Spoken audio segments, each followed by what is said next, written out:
we started the year with squash and Sigma. We had 300 people in Sigma.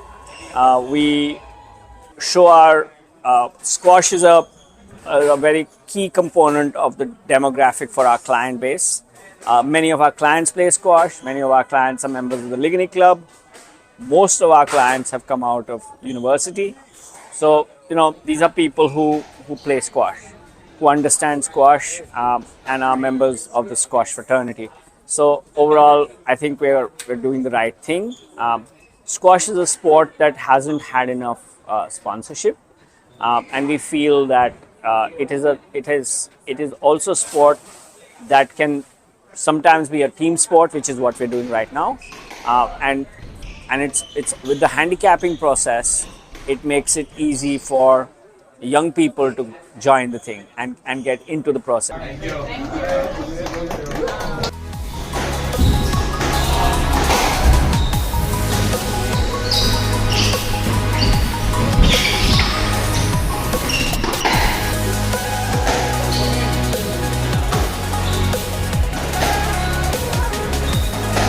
We haven't been playing in tournaments like this for a while, as well as the competition being very varied from good people, not so good people. So I would say that I'm pretty hopeful when it comes to match play and all, but I'm sure that there's way more experienced players playing here and hoping my handicap will come in lucky, for sure. I think our team will do pretty well. I have a lot of hope for it, just to play smart and also just have fun. The last time we were here, Jamaica Social, it was for the Caster Championships.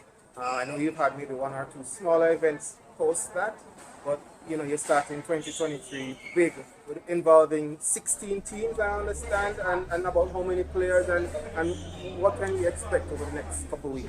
Sure. So it is 16 players. It's 16 teams comprised of 4 persons on each team. My math isn't good, but I think that reached out to 64 players in total.